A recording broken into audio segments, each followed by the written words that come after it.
Form analysis ની અંદર પણ આપણે જોયું હતું કે ફોર્મ જે હશે submit number of data input માટે આપણે ફોર્મ્સ જોશે જુદા જુદા, જેમ કે રજિસ્ટ્રેશન ફોર્મ છે, અહીંયા એક્ઝામ્પલમાં એક જ ફોર્મ લીધું છે કે રજિસ્ટ્રેશન ફોર્મ. એ જ રીતે ઘણા બધા બુક માટેના ફોર્મ પણ હોય કે એન્ડ એડ બુક, બરાબર, એડ બુક કરવી હોય તો આપણે એડ બુક વાળું એક ફોર્મ આપી કે જેમાં બુકનું નામ હશે, ઓથરનું નામ હશે, બુકના બાકીના કેના રિલેટેડ સબ્જેક્ટનું નામ હશે, બરાબર, એની પ્રાઇસ હશે. તો ડિફરન્ટ કાઇન્ડ ઓફ ફોર્મ્સ કે જેથી તમને શું મળશે, હેલ્પ મળશે કે ડેટા તમે ગેધર કરી શકો કે કેટલો કેટલો ડેટા આપણે જોશે. બરાબર, તો રિક્વાયરમેન્ટ એનાલિસિસ બધાને ખ્યાલ આવી ગયો. તો આપણે નેક્સ્ટ ટોપિક આજે જોઈએ.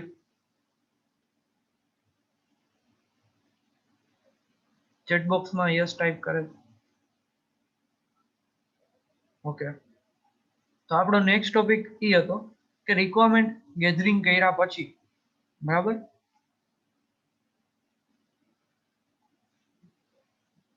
બેઝિક ક્વેશ્ચન્સ આપણે રિક્વાયરમેન્ટ એનાલિસિસ થતું હોય ત્યારે ડિફરન્ટ કાઇન્ડ ઓફ ક્વેશ્ચન્સ જે રિક્વાયરમેન્ટ એનાલિસિસ કરતો હશે એ પર્સનના માઇન્ડમાં હશે. તો એ કયા કયા ક્વેશ્ચન્સ છે, બરાબર. તો વોટ ઇઝ ધ પ્રોબ્લેમ, બરાબર, પહેલો ક્વેશ્ચન એ થશે કે પ્રોબ્લેમ શું છે, પ્રોબ્લેમ આઈડેન્ટિફિકેશન, બરાબર, કે એકચ્યુઅલમાં ક્લાયન્ટને શું ઇશ્યુઝ છે કે શા માટે આપણી પાસે આ સોફ્ટવેર બનાવવા માંગે છે, બરાબર. તો એના માટે તમારે શું સમજવું પડશે તો કે what is the problem. A problem તમે આઈડેન્ટિફાઈ કરશો તો તમને એઝ અ સોફ્ટવેર બનાવવામાં હેલ્પ થશે, બરાબર. બીજું ક્વેશ્ચન એ તો કે Y it is important to solve the problem.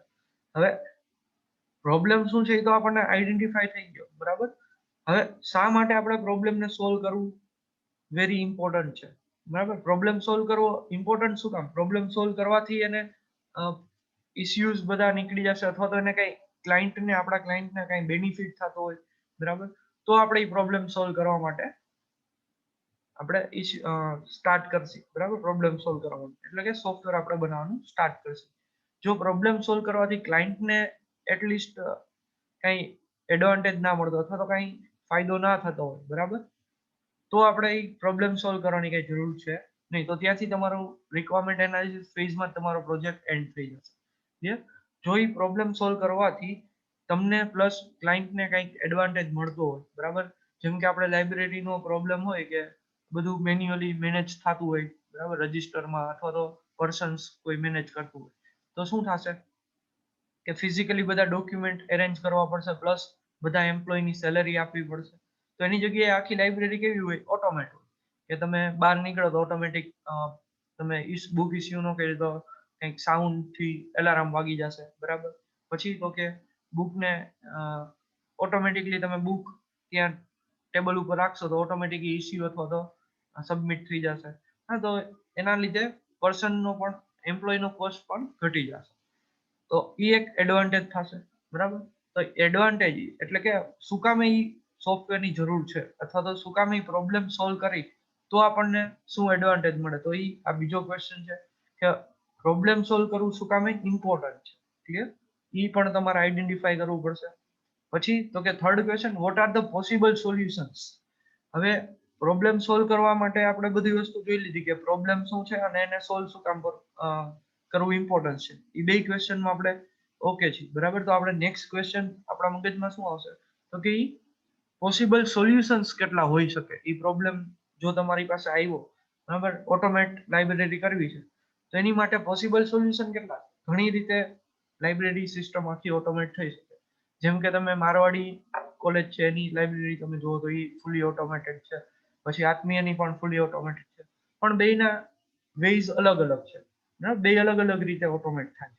તો એના ડિફરન્ટ કાઇન્ડ ઓફ સોલ્યુશન્સ ઘણા બધા હોઈ શકે, બરાબર, પોસિબલ સોલ્યુશન્સ.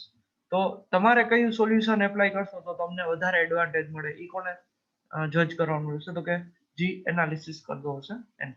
ક્લિયર? તો what are the possible solution એ પણ તમારે વિચારવા પડે એ પ્રોબ્લેમના. પછી તો કે સોલ્યુશન પણ વિચારી લીધું કે આપણે આ સોલ્યુશન ઉપર મૂવ થશે, બરાબર, આ સોલ્યુશન એપ્લાય કરશે. પછી તો કે ફોર્થ ક્વેશ્ચન એ હોય કે what data input to the system. જેવું આપણે સોલ્યુશન વિચારશી આપણે ઈ નેક્સ્ટ ક્વેશ્ચન એ હશે કે આપણે એ સોફ્ટવેર બનાવશે તો એની અંદર ઇનપુટ શું આપશે અને એને પાસેથી આપણને એ ઇનપુટનું આઉટપુટ શું મળશે, બરાબર. જેમ કે તમે બુક એડ કરો છો, પછી તો કે સ્ટુડન્ટનો ડિટેલ બધી એડ કરો છો, બરાબર.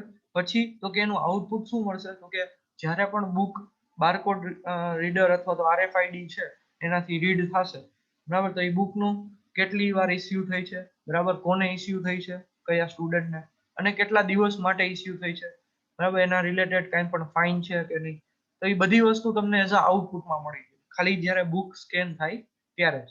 તો એ બુકની A to Z ડિટેલ બધી તમને મળી જાય.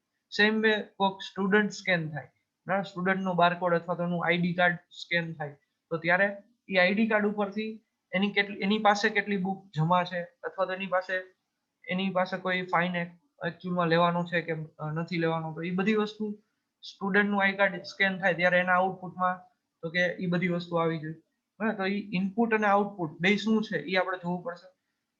તો એ એક ક્વેશ્ચન જનરેટ થાય સોલ્યુશન ગોત્યા પછી કે શું ઇનપુટ હશે અને એના રિલેટેડ શું તમને આઉટપુટ મળી શકે. ફિફ્થ ક્વેશ્ચન શું જનરેટ થાય, તો કે what are the complexities while solving the problem. હવે આપણે ડેટા સ્ટ્રક્ચર તમે સબ્જેક્ટ ભણ્યો તો એની અંદર બિગ ઓમેગા થીટા એ ટાઈપની કોમ્પ્લેક્સિટી આવતી અલ્ગોરિધમને બનાવવા માટે, બરાબર. અલ્ગોરિધમને રન કરશો તો એની 3 કોમ્પ્લેક્સિટી આવતી, બરાબર, બિગો, ઓમેગા અને થીટા. તો સેમ વે આપણે શું કરવું પડશે, તો કે ડિફરન્ટ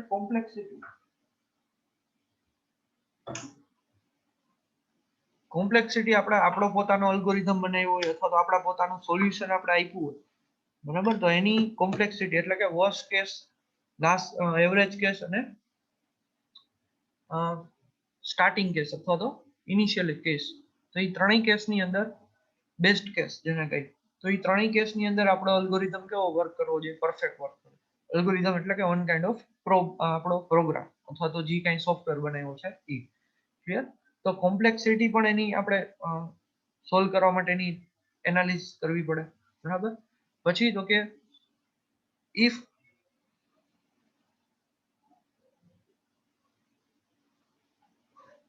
જો આપણી પાસે એક્સટર્નલ સોફ્ટવેર અથવા તો hardware which develop the software, then what data interchange format with the external system. હવે એનો મતલબ શું થાય કે આપણી પાસે એક પ્રિન્ટર છે અને એને આપણે ડ્રાઈવર બનાવો છે, બરાબર, એટલે કે એ કયા ટાઈપનો સોફ્ટવેર થાય બધાને ખ્યાલ હશે. ડ્રાઈવર્સ છે એ કયા ટાઈપના સોફ્ટવેરમાં આપણે ગણી શકીએ, ક્વેશ્ચનનો આન્સર આપો જેને આઈડિયા છે એ. હાલો, ડ્રાઈવર છે એને નોર્મલ સોફ્ટવેર કહેવાય કે બીજું કંઈ કહેવાય?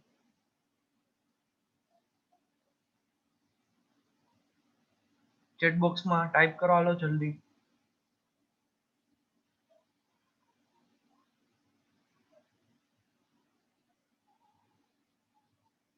પ્રિન્ટરના ડ્રાઈવર છે, USB ડ્રાઈવર છે, કેમેરાના ડ્રાઈવર છે, હાર્ડવેર નહીં, સિસ્ટમ સોફ્ટવેર, બરાબર. જે નોર્મલ સોફ્ટવેર છે વર્ડ, એક્સેલ, પાવર પોઈન્ટ એ તમારા એપ્લિકેશન સોફ્ટવેર્સ કહેવાય, બરાબર. બટ હાર્ડવેર છે, ઓપરેટિંગ સિસ્ટમ છે, એ બધા કેવા કહેવાય? સિસ્ટમ સોફ્ટવેર કે જે હાર્ડવેર સાથે કોમ્યુનિકેટ કરતા હોય, બરાબર. તો એ સિસ્ટમ સોફ્ટવેર જે છે, બરાબર, તો એ સિસ્ટમ સોફ્ટવેર શું કરશે, તો કે એ ટાઈપનું આપણે સોફ્ટવેર બનાવવાનું હોય, બરાબર, સિસ્ટમ સોફ્ટવેર કે જે કોની સાથે કોમ્યુનિકેટ કરશે, ડિફરન્ટ કાઇન્ડ ઓફ હાર્ડવેર સાથે, એટલે કે ડેટા ઇન્ટરચેન્જ ફોર્મેટ એનું આપણે કરવું પડશે. જેમ કે IoT બેઝ સિસ્ટમ બનાવી હોય, બરાબર, તો આપણું જે હોમ છે સ્માર્ટ હોમ, તમને બધાને આઈડિયા હશે. તો સ્માર્ટ હોમ શું કરે, તો કે આપણે રિમોટલી ગમે ત્યાં હશે તો ત્યાંથી આપણે આપણું હોમમાં બધા ડિવાઇસીસ છે એ કંટ્રોલ કરી શકીએ. તો એમાં ડેટા ઇન્ટરચેન્જ ફોર્મેટ ડિફરન્ટ હશે, બરાબર. આપણું ડેટા ઇન્ટરચેન્જ કરવો પડે કારણ કે ત્યાંથી આપણે સિગ્નલ મોકલશું તો એ મે બી પોસિબલ છે કે different kind of encode decode થતી હોય, બરાબર, અથવા તો હાર્ડવેર સાથે કોમ્યુનિકેટ કરવું, બરાબર, તો એનું આપણે મશીન લેવલ કોડમાં જવું પડશે, બરાબર. તો એટલે તમારા શું થતા હોય, ફોર્મેટ ચેન્જ થતા હોય, ઇન્ટરચેન્જીસ ધ ફોર્મેટ્સ, બરાબર. તો ત્યારે તમારે કઈ રીતે સિસ્ટમમાં આગળ વિચારવું, બરાબર. તો એ પણ એક ક્વેશ્ચન હોય. તો ડિફરન્ટ કાઇન્ડ ઓફ ક્વેશ્ચન્સ આપણે જે જોયા કે જે રિક્વાયરમેન્ટ એનાલિસિસ આપણે કરતા હશે ત્યારે આપણને જરૂર પડે. હા, તો પ્રોબ્લેમના તમે જોશો તો 3 તો પ્રોબ્લેમના સ્ટેટમેન્ટ જ છે, 3 થી 4. બરાબર, 3 સ્ટેટમેન્ટ આ છે અને એક સ્ટેટમેન્ટ અહીંયા નીચે છે, એના પછીનું આ અહીંયા પ્રોબ્લેમ. ક્લિયર? તો એક પ્રોબ્લેમ વાળું સ્ટેટમેન્ટ યાદ રાખશો એટલે 3 થી 4 સ્ટેટમેન્ટ તમને પ્રોબ્લેમ વાળા યાદ આવી જશે. એક તો કોમ્પ્લેક્સિટી, પછી પોસિબલ સોલ્યુશન્સ, જે પ્રોબ્લેમ આપણને મળ્યો એના, પછી પ્રોબ્લેમ શું છે એ આપણે જોવું પડશે, અને પ્રોબ્લેમ સોલ્વ કરવો શું કામ ઇમ્પોર્ટન્ટ છે, બરાબર, એ આપણે જોવું પડશે. ક્લિયર?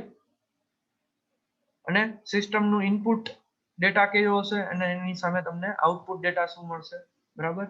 અને છેલ્લે આપણે જોયું હતું કે એક્સટર્નલ સોફ્ટવેર અથવા તો હાર્ડવેર હોય, બરાબર, તો આપણો ડેટા ઇન્ટરચેન્જ ફોર્મેટ કેવો હશે, બરાબર. ડેટા કઈ રીતે તમે ઇન્ટરચેન્જ કરાવશો, એટલે કે કોમ્પ્યુટરમાંથી તમે જે ડિવાઇસ ડ્રાઈવર છે, એટલે કે ડ્રાઈવર જે આપણે સોફ્ટવેર બનાવ્યું છે એને આપણે શું કહીએ, ડ્રાઈવર કહીએ. તો ડ્રાઈવરમાંથી આપણે જે હાર્ડવેર છે, પ્રિન્ટર છે, અથવા તો કોઈ પણ પેન ડ્રાઈવ છે, કેમેરો છે, બરાબર, એની અંદર કઈ રીતે કોમ્યુનિકેટ કરાવશે, જેમ કે ગેમિંગ રિમોટ હોય, બરાબર, તો એ કઈ રીતે કોમ્યુનિકેટ કરશે, એટલે કે એની વચ્ચે ડેટા કઈ રીતે ઇન્ટરચેન્જ થશે, કયા ફોર્મેટમાં, એ આપણે ડિસાઇડ કરવું પડશે. તો એ પણ એક ક્વેશ્ચન. તો હજી બીજા ઘણા બધા તમારી રીતે તમે ક્વેશ્ચન ડિસાઇડ કરી શકો, but this is the important questions, બરાબર. આટલા ક્વેશ્ચન તો કવર થવા જ જોઈએ, તો જ તમને રિક્વાયરમેન્ટ એનાલિસિસ શું કામે કરવું અને કઈ રીતે કરવું એ તમને આઈડિયા મળશે. હવે નેક્સ્ટ સેકન્ડ ક્વેશ્ચન છે. આ ક્વેશ્ચન ઇમ્પોર્ટન્ટ છે કે એસઆરએસ શું છે, વોટ ઇઝ ધ એસઆરએસ, બરાબર. સિસ્ટમ રિક્વાયરમેન્ટ સ્પેસિફિકેશન અથવા તો સોફ્ટવેર રિક્વાયરમેન્ટ સ્પેસિફિકેશન, એનું ફૂલ ફોર્મ એ છે, બરાબર. હવે તમને ફૂલ ફોર્મ પણ પૂછે અથવા તો ડાયરેક્ટ શોર્ટ ફોર્મમાં વોટ ઇઝ એસઆરએસ એ રીતે પણ પૂછી શકે. અને એસઆરએસ ની કેરેક્ટરિસ્ટિક્સ, ગુડ એસઆરએસ ની કેરેક્ટરિસ્ટિક, એટલે કે સારો એસઆરએસ અથવા તો સારું ડોક્યુમેન્ટેશન કરવું છે તો એની કેરેક્ટરિસ્ટિક શું, કે તમે શું શું ઇન્ક્લુડ કરશો કે જેથી તમારું ડોક્યુમેન્ટ છે એ વેલ ડોક્યુમેન્ટ કહેવાશે, બરાબર. તો એની કેરેક્ટરિસ્ટિક્સ, બરાબર. તો પહેલા તો આપણે એ જોવું પડશે કે એસઆરએસ શું છે. એસઆરએસ શું હોય, મેં આની પહેલા વાત કરી હતી, બધાને આઈડિયા હશે. એસઆરએસ શું થાય, ચેટ બોક્સમાં ટાઈપ કરે. યસ, યુઝર મેન્યુઅલ, તમે one kind of user manual કહી શકો, બટ યસ ડોક્યુમેન્ટેશન, બરાબર. ડોક્યુમેન્ટેશન આપણે જે કરીએ, બરાબર, રિપોર્ટ આપીએ, તો એ રિપોર્ટ જે છે એને આપણે શું કહી શકીએ, તો કે એસઆરએસ, બરાબર. હવે રિપોર્ટ આપણે કઈ રીતે બનાવેલો હોય તો એને આપણે ગુડ એસઆરએસ કહી શકીએ. તો એસઆરએસ એટલે રિપોર્ટ, બરાબર, એ તો આપણને ખબર પડી ગઈ, પણ આની અંદર એઝ અ ટેકનિકલ ફોર્મમાં આપણે જોયા જઈએ, અહીંયા એઝ અ સેન્ટેન્સ લખ્યા છે, આપણે જોઈ લઈએ કે આફ્ટર ધ એનાલિસિસ ફેઝ આપણો કમ્પ્લીટ થઈ ગયો, બરાબર. આફ્ટર ધ એનાલિસિસ આપણે જેટલી પણ રિક્વાયરમેન્ટ ગેધર કરી છે, gathered all requirement or information of the software, this is a we need to completely add into the SRS, બરાબર. જેટલી આપણે રિક્વાયરમેન્ટ ક્લાયન્ટ પાસેથી લીધેલી હોય, બરાબર, એ આપણને યાદ તો રહેશે નહીં, બરાબર, એટલી બધી આપણી મેમરી હોય નહીં, અથવા તો એક બે પોઈન્ટ આપણા મિસ પણ થઈ જાય. તો એના માટે શું કરીએ આપણે, કે આપણે એક ડોક્યુમેન્ટેશનના ફોર્મમાં આપણે એઝ અ રિપોર્ટના ફોર્મમાં એ બધું આપણે ઇન્ક્લુડ કરી દઈએ, બરાબર, એઝ અ ફોર અ રિમેમ્બરેશન, બરાબર. આપણે છેલ્લે આપણને યાદ આવે કે આટલા પોઈન્ટ આપણા બાકી છે, અથવા તો ક્લાયન્ટને પણ ખ્યાલ આવે કે મેં આટલી જ રિક્વાયરમેન્ટ એને આપેલી હતી. હા, તો એ બધું શું કરશે, આપણે એક ડોક્યુમેન્ટેશનમાં વેલ ડોક્યુમેન્ટેશનમાં આપણે ફોર્મેટમાં આપણે બધું એડ કરી દેશે, બરાબર. હવે એવી રિક્વાયરમેન્ટ પણ હોય કે જે ઇનકન્સિસ્ટન્ટ અને ઇનકમ્પ્લીટ હોય, કે અમુક ક્લાયન્ટે એવી વસ્તુ કીધેલી હોય કે જે કેવી હોય, તો કે ઇનકમ્પ્લીટ હોય, કે અડધી જ તમને ડિટેલ આપેલી હોય, અડધી ડિટેલ તમને આપેલી ના હોય. તો એવી ડિટેલ આપણે રિમૂવ કરી દેશું. રિમૂવ ધ ઇનકમ્પ્લીટ અને ઇનકન્સિસ્ટન્ટ ડેટા, બરાબર, કે જેટલો ડેટા આપણી પાસે ઇનકમ્પ્લીટ હશે, અડધો ડેટા હશે, અને ઇનકન્સિસ્ટન્ટ નો મતલબ કે સાચો નહીં હોય, બરાબર, પ્રોપર ડેટા નહીં હોય, તો આપણે એવો ડેટા કેવું શું કરી નાખશે, રિમૂવ કરી નાખશે ફ્રોમ ધ સ્પેસિફિકેશન, બરાબર. અને પછી આપણે શું કરશે, તો કે ડોક્યુમેન્ટેશન અરેન્જ કરશે. હવે SRS document contains the all requirements, all user requirements, આપણે વાત થઈ કે જેટલી યુઝરની રિક્વાયરમેન્ટ્સ હશે એ બધી પોઈન્ટ વાઇઝ અને એના નંબર વાઇઝ કે રિક્વાયરમેન્ટ નંબર 1, બરાબર, એનો એક કોડ આપ્યો હોય કે 1001, અને એ રિક્વાયરમેન્ટની સામે એની રિક્વાયરમેન્ટ લિસ્ટ કરેલી હોય, બરાબર. તો રિક્વાયરમેન્ટના કોડ પણ આપવા પડશે, કોડેક ફોર્મમાં આખી રિક્વાયરમેન્ટ હશે, તો કે જેથી તમને ખબર પડે કે 1001 રિક્વાયરમેન્ટ આપણી બાકી છે, બરાબર. તો એ રીતનું આખું કોડેક ફોર્મેટ છે, બરાબર. બીજી વસ્તુ તો કે કેરેક્ટરિસ્ટિક ઓફ ગુડ એસઆરએસ શું છે, આપણે આ જોયું તો એ શું હતું, તો કે એસઆરએસ શું હતું, બરાબર, એ આપણે જોઈ લીધું ઉપરના જે 2 પોઈન્ટ્સ હતા એ શું સમજાતા, એસઆરએસ શું છે એ તો આપણને ખબર પડી ગઈ. હવે આપણે જોઈશું કે સારું એસઆરએસ એટલે કે ગુડ એસઆરએસ આપણે બનાવવું હોય તો આપણે કેટલા કેટલા ક્રાઇટેરિયા ફોલો કરવા પડે એ આપણે જોવું પડશે. તો એની અંદર 6 થી 7 ક્રાઇટેરિયા છે. પહેલું તો કયું છે, તો કે કરેક્ટ, બરાબર. બીજું તો કે અનએમ્બિગ્યુઅસ. અનએમ્બિગ્યુઅસ નો મતલબ શું થાય, તમને ડીબીએમએસ માં ભણ્યા હશો કે અનએમ્બિગ્યુટી, ડેટા અનએમ્બિગ્યુટી, બરાબર. એનો મતલબ કે ગમે એ ડેટા હોય એનો મિનિંગ કેવો રહેવો જોઈએ, સેમ મિનિંગ, એક જ મિનિંગ થવો જોઈએ. હવે બેંકના ટ્રાન્ઝેક્શન જોશો, બરાબર, તો તમે કન્ટિન્યુઅસલી ટ્રાન્ઝેક્શન કર્યા હશે, પણ એઝ અ લાસ્ટ ટ્રાન્ઝેક્શનમાં તમારું અવેલેબલ બેલેન્સ જેટલું હશે એટલું જ તમારું ટૂંકમાં જે તમે ટ્રાન્ઝેક્શન કર્યા છે એનો રેકોર્ડ ટ્રેક થતો હશે, બરાબર. એટલે તમે ગમે ત્યાંથી સ્લીપ બહાર કાઢશો, તમે અહીંથી કાઢશો કે અમેરિકાથી કાઢશો તમારા એકાઉન્ટ, તમે 100 ટ્રાન્ઝેક્શન કર્યા છે તો એ 100 ટ્રાન્ઝેક્શનમાં જે છેલ્લું ટ્રાન્ઝેક્શન થયું છે, બરાબર, તો એ જ ટ્રાન્ઝેક્શન થઈ ગયા પછીનું જે બેલેન્સ છે એ જગ્યાએ ધારો કે તમે ઇન્ડિયામાંથી તમે કાઢો કે ફોરેન કન્ટ્રીમાંથી તમે કાઢો, તો તમને રેકોર્ડ તમને એ જ મળશે કે તમારા એકાઉન્ટમાં આટલું બેલેન્સ છે, ક્લિયર. તો ત્યારે તમારો ડેટા મિસમેચ નહીં કે અમેરિકામાં તમને એમ બતાડે કે આટલું બેલેન્સ છે અને ઇન્ડિયામાં અલગ બતાવતું, એવું નહીં, બરાબર. અનએમ્બિગ્યુટી તમારી રહેવી જોઈએ, એટલે કે ડેટાનો મિનિંગ પણ સેમ રહેવો જોઈએ અને છેલ્લે આઉટપુટ પણ કેવું રહેવું જોઈએ, સેમ રહેવું જોઈએ. પછી complete, consistent, ranked for importance, verifiable, modifiable અને સ્ટ્રક્ચર્ડ, બરાબર, અને ટ્રેસેબલ. તો આટલા ડિફરન્ટ કાઇન્ડ ઓફ 7 કેરેક્ટરિસ્ટિક આપણે છે કે જે ગુડ એસઆરએસ ફોલો કરવું જોઈએ. હવે પહેલું આપણે જોઈએ તો કરેક્ટ. કરેક્ટ નો મતલબ કે ગમે એ તમે ડિટેલ તમે એસઆરએસ ની અંદર એડ કરી છે, બરાબર, એ કેવી હોવી જોઈએ, ટ્રુથ હોવી જોઈએ. ટ્રુથ એટલે કે જે યુઝરે તમને કીધેલું છે એ એક વર્ડ ટુ વર્ડ તમારી પાસે એઝ અ એસઆરએસ ની અંદર ટાઈપ કરેલું અથવા તો ઇન રિટન ફોર્મમાં હોવું જોઈએ. પછી એમાં એવું ન થાય કે કસ્ટમરે કંઈક વસ્તુ આપેલી હોય, બરાબર, મેલમાં કસ્ટમરે તમને જે મેલ કર્યો હોય અને એ મેલ સિવાયનું તમે એસઆરએસ ની અંદર તમે મેન્શન કર્યું, બરાબર. તો જે વસ્તુ તમે એસઆરએસ ની અંદર જે રિક્વાયરમેન્ટ તમે સ્પેસિફાઈ કરો છો એ કેવી હોવી જોઈએ, કરેક્ટ હોવી જોઈએ, બરાબર. Correctness ensure the what is specified done correctly. અને જેટલી વસ્તુ તમારી પાસે કમ્પ્લીટ થતી હોય, બરાબર, એ પણ વસ્તુ આની અંદર કરેક્ટમાં નોટ કરતી જવાની, બરાબર.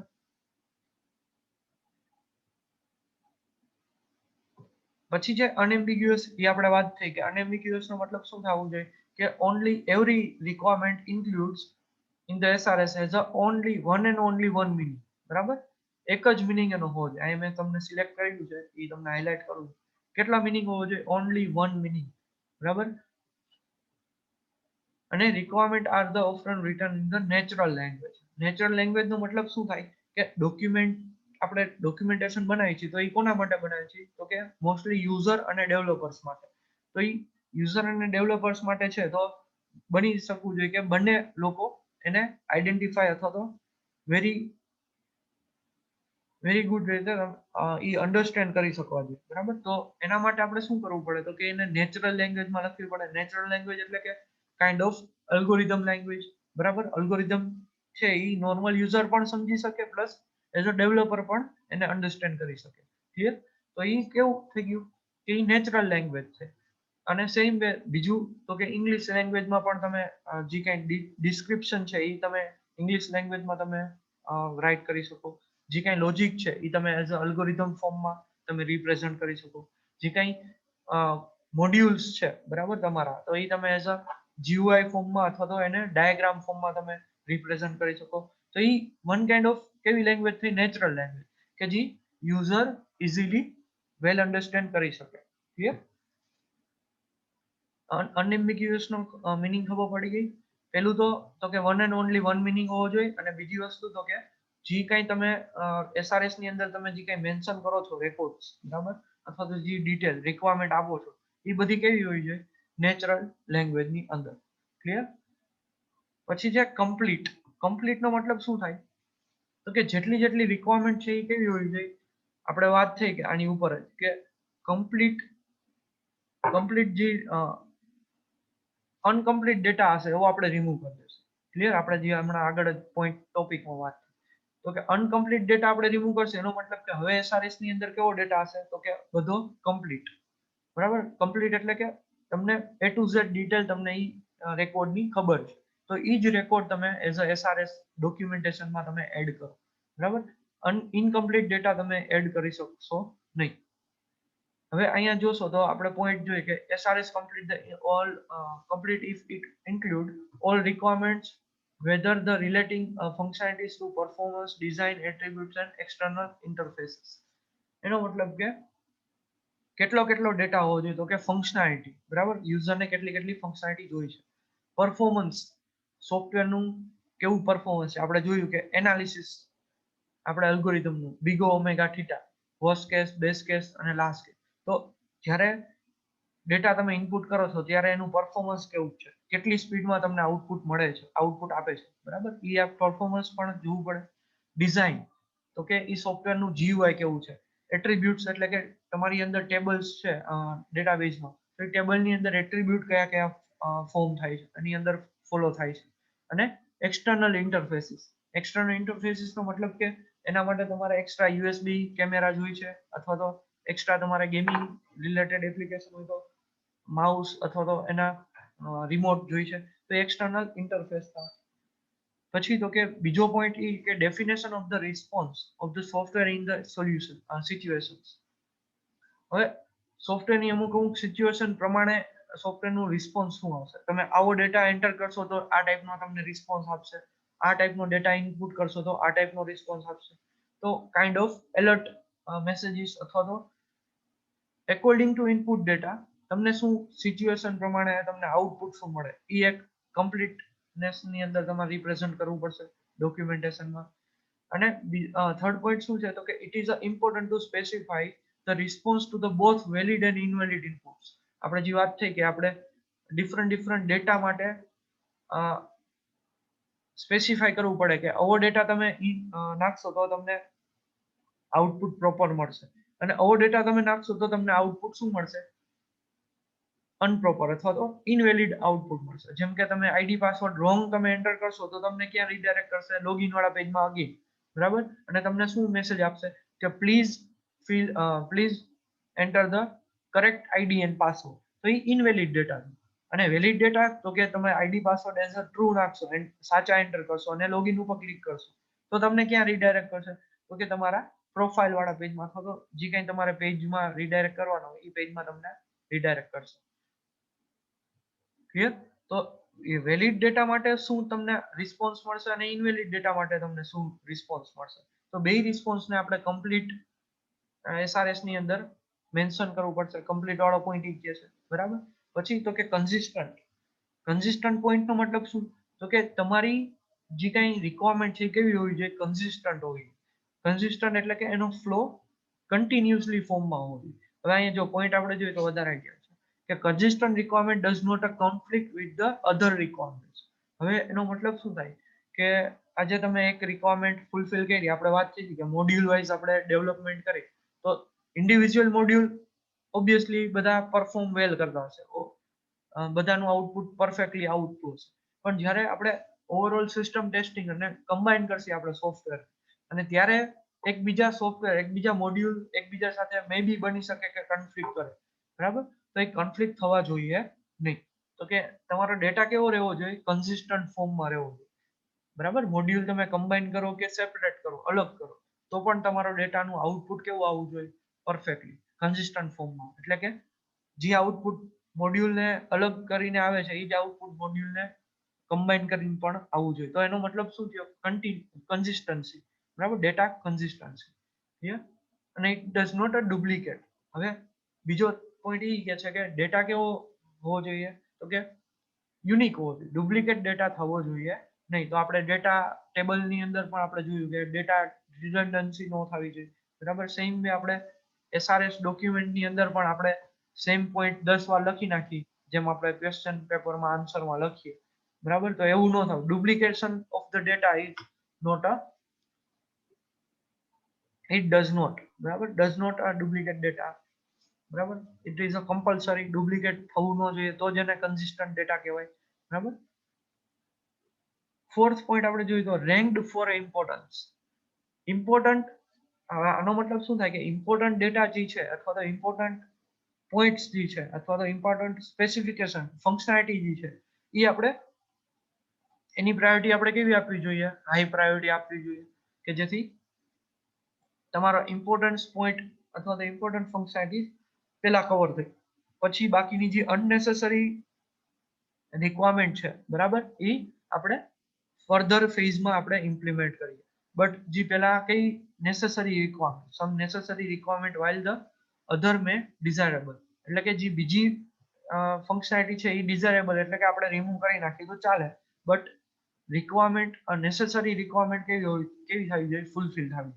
તો એ પણ તમારે નેસેસરી રિક્વાયરમેન્ટ છે એનું તમારે પોઈન્ટ આઉટ પહેલા કરવાની, ડોક્યુમેન્ટેશન જ્યારે બનાવો ત્યારે, કે નેસેસરી રિક્વાયરમેન્ટ 5 નેસેસરી રિક્વાયરમેન્ટ છે તો એ 5 એનું લિસ્ટ પહેલા આવવું જોઈએ, પછી બાકીની જે બધી છે અધર ડિઝાયરેબલ જે ફંક્શનાલિટી છે એ તમે પછી મેન્શન કરો તો ચાલે.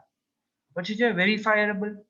વેરીફાયેબલ નો મતલબ શું થાય કે ટ્રેસ થવી જોઈએ, ઇઝીલી કેવું થવું જોઈએ? ટ્રેસ થવું જોઈએ. હવે વેરીફાઈ કરી શકવા જોઈએ. હવે જેમ કે એક ડેવલપર છે એને મોડ્યુલ બનાવ્યું અને એને કંઈક એરર આવી, તો એરર કેવા ફોર્મમાં હોય? તો કે એરર કોડના ફોર્મમાં હોય, કે ERR0014X, બરાબર, એવી કંઈક એરર છે.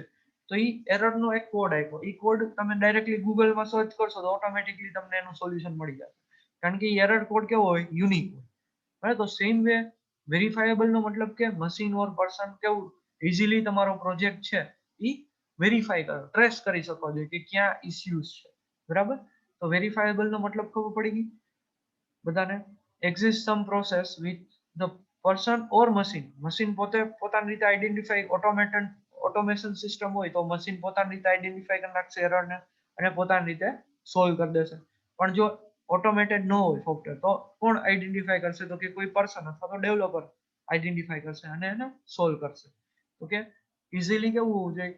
વેરીફાયેબલ હોવું જોઈએ. પછી તો કે મોડિફાયેબલ. મોડિફાયેબલ નો મતલબ શું થાય? કે ચેન્જીસ ઇઝીલી થઈ શકવા જોઈએ. તો એની અંદર પણ કેવું છે કે તમારું સ્ટ્રક્ચર જે છે એ સ્ટાઇલ કેવી હોય છે? Changes are requirement can be made easily, completely અને કન્સિસ્ટન્ટલી.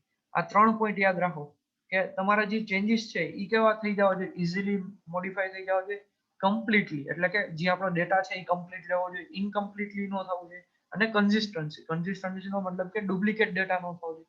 તો કે ઇઝીલી થવું જોઈએ, મોડિફાઈ કરે, બરાબર, ત્યારે પણ કમ્પ્લીટ અને કન્સિસ્ટન્ટ એ બે ડેટા તો રહેવો જ જોઈએ, બરાબર. કમ્પ્લીટ તો હોવો જ જોઈએ અને કન્સિસ્ટન્ટ એટલે કે ડુપ્લિકેટ પણ ન થવું જોઈએ, પ્લસ ઇઝીલી મોડિફાઈ થઈ જવો જોઈએ, બરાબર. તો મોડિફાઈ કરે ત્યારે આ 3 પોઈન્ટ્સ આપણે ધ્યાનમાં રાખવાના, કારણ કે આપણે 2 પોઈન્ટ પહેલા ફોલો થઈ ગયા છે, બરાબર. કમ્પ્લીટનેસ અને કરેક્ટનેસ, કન્સિસ્ટન્સ, બરાબર. તો એ બે ફોલો થવા જોઈએ, પ્લસ ઇઝીલી તમારો ડેટા મેનેજ થવો જોઈએ. હવે સેકન્ડ લાસ્ટ પોઈન્ટ હતો એ સ્ટ્રક્ચર્ડ. સ્ટ્રક્ચર્ડ નો મતલબ શું થાય? આપણે જેમ વાત થઈ કે તમારો ડેટા છે મોડ્યુલ વાઇઝ હોવો જોઈએ, સ્ટ્રક્ચર્ડ ફોર્મમાં હોવો જોઈએ, easy to understand and modify હોવો જોઈએ, બરાબર. અહીં કીધું કે structured if it is a module ફોર્મમાં હશે તો તમે ઇઝીલી તમે એને અન્ડરસ્ટેન્ડ અને મોડિફાઈ કરી શકો. Plus time, over the time the customer requirement is been changes. કસ્ટમરની રિક્વાયરમેન્ટ અકોર્ડિંગ ટુ ટાઈમ તમે ચેન્જીસ કરી શકવા જોઈએ, બરાબર. એવું નહીં કે કસ્ટમર એકવાર આપ્યું રિક્વાયરમેન્ટ એ પછી પૂરી થઈ, તો તમે ટાઈમ ટુ ટાઈમ તમે ચેન્જીસ પણ કરી શકો છો. એસઆરએસ રિક્વાયરમેન્ટ સ્પેસિફિક ઓલસો ચેન્જીસ, એટલે કે જે તમે ડોક્યુમેન્ટ બનાવ્યું એ પણ ચેન્જીસ તમે કરી શકવા જોઈએ. In order to make a modification in SRS necessary SRS should be structure. હવે તમારે કંઈ પણ ચેન્જીસ કરવો હોય, બરાબર, તો એસઆરએસ કેવું હોવું જોઈએ? સ્ટ્રક્ચર્ડ ફોર્મમાં હોવું જોઈએ. તો કે બાકીના મોડ્યુલ્સ અથવા તો બાકીના કન્ટેન્ટમાં ચેન્જ ન થવું જોઈએ, જ્યાં ચેન્જીસ થતો હોય એટલા જ ભાગમાં પોર્શનમાં ચેન્જીસ થવો જોઈએ. તો ઇઝીલી યુ કેન મેનેજ. બરાબર, તો એ ક્યારે પોસિબલ થાય તો કે એ સ્ટ્રક્ચર્ડ ફોર્મમાં હોય તો. બરાબર, અને છેલ્લું છે ટ્રેસેબલ. ટ્રેસેબલ નો મતલબ કે ઇઝીલી ટ્રેસ થવી જોઈએ, યુનિક આઈડેન્ટિટી અથવા તો નંબર હોવો જોઈએ રિક્વાયરમેન્ટનો. સેમ આપણે જેમ અહીંયા એરરની વાત થઈ વેરીફાયેબલમાં, તો સેમ વે અહીંયા કેવું હશે તો કે રિક્વાયરમેન્ટનો એક નંબર જનરેટ થશે કે યુઝરની 100 રિક્વાયરમેન્ટ છે તો 100 રિક્વાયરમેન્ટનો યુનિક નંબર હશે કે REQ 1001 1002. બરાબર, એવી કંઈક નંબરના ફોર્મમાં તમે યુનિક રિક્વાયરમેન્ટ નંબર આપી લીધો છે. તો જ્યારે પણ તમને એમ ખબર પડે કે R0099, બરાબર, રિક્વાયરમેન્ટ R0099 ઉપર આપણે ફૂલફિલ નથી થઈ, તો શું થાય કે ઇઝીલી તમે ટ્રેસ કરી શકો કે R009 એટલે કે યુઝરની લોગિનનો ઇશ્યુઝ છે, બરાબર, એ રિક્વાયરમેન્ટ છે, તો એ ઓટોમેટિકલી તમે ટ્રેસ કરી શકો ક્વિકલી. બરાબર, તો રિક્વાયરમેન્ટનો પણ યુનિક આઈડેન્ટિટી નંબર હોવો જોઈએ એમ કે છે. બરાબર, ટ્રેસેબલ. તો આટલું આપણી પાસે ફોલો કરતા હશે તો આપણો SRS કેવો કહી શકીએ આપણે, as a good SRS document કહી શકીએ. તો પહેલા આપણે પોઈન્ટ યાદ રાખવાની ટ્રાય કરશી. બરાબર, કરેક્ટ, અનએમ્બિગ્યુઅસ, કરેક્ટ, કમ્પ્લીટ ને કન્સિસ્ટન્ટ. 3 C ઉપરથી યાદ રહી ગયા, કરેક્ટ, કમ્પ્લીટ અને કન્સિસ્ટન્ટ. પછી આપણે શું જશે, અનએમ્બિગ્યુઅસ અને ઇમ્પોર્ટન્સ, રેન્ક્ડ ફોર એ ઇમ્પોર્ટન્સ, અનએમ્બિગ્યુઅસ અને રેન્ક્ડ ફોર ઇમ્પોર્ટન્સ. અને છેલ્લે આપણે જોઈએ તો વેરીફાયેબલ, મોડિફાયેબલ, ટ્રેસેબલ અને સ્ટ્રક્ચર. બરાબર, વેરીફાયેબલ, મોડિફાયેબલ અને ટ્રેસેબલ, એ ત્રણેય સાથે યાદ રહી જશે. અને છેલ્લે કેવું આવશે, સ્ટ્રક્ચર. ક્લિયર, 3 C વાળા, 3 વેરીફાયેબલ, મોડિફાયેબલ અને સ્ટ્રક્ચર્ડ અને